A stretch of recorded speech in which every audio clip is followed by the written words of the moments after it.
I want you to answer this question. Is your diaphragm stuck? And probably you're sitting there going, I've got no idea. I've got no idea what my diaphragm's doing most of the time, because I don't think we do.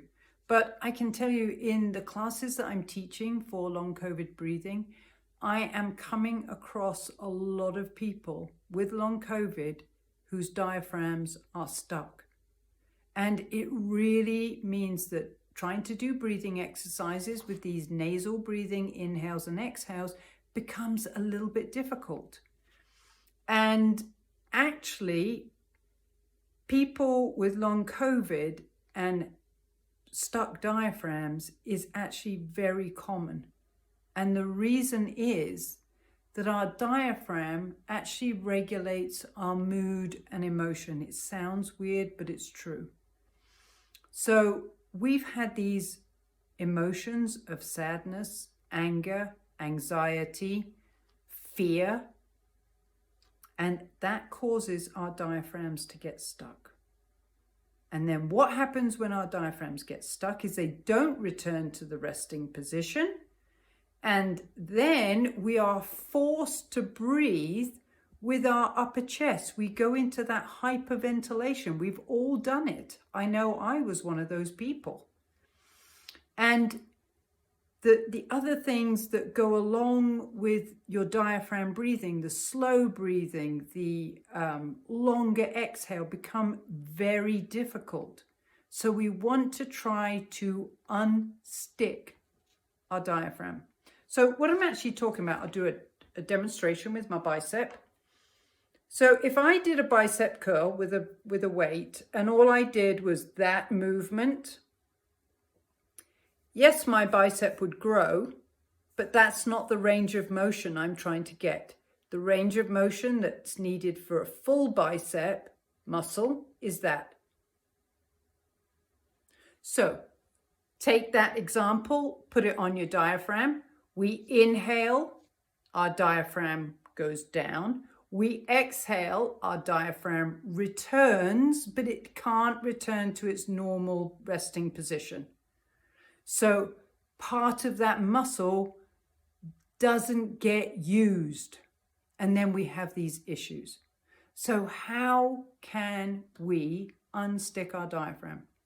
So once again, this is not medical advice. If you don't feel great, don't try this. But what I would like you to do is I'm going to invite you just to lie down on the ground.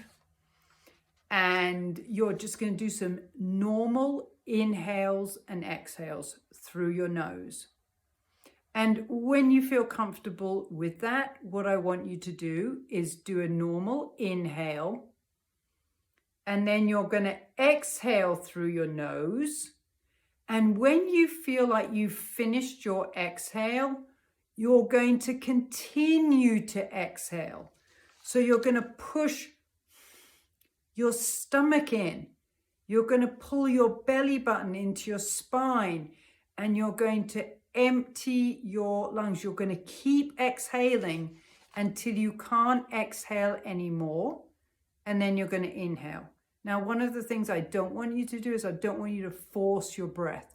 So it should be a normal inhale, and then a nice smooth exhale, but then you just keep exhaling through your nose.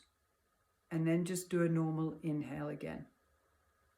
And think about what's going on. As you inhale, your diaphragm goes down. When you exhale, so you're exhaling and you're inviting that diaphragm to come up, up, up, and return to that position that it wants to sit in.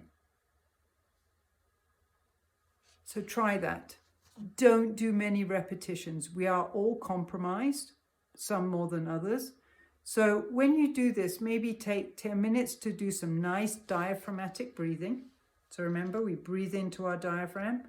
And maybe in 10 minutes, you do 3 or 4 repetitions with some rest in between. But don't force your breath. Try to imagine what's going on. Revisit it when you're feeling well. But please don't push yourself too hard. It is a great exercise, but it needs to be done with caution.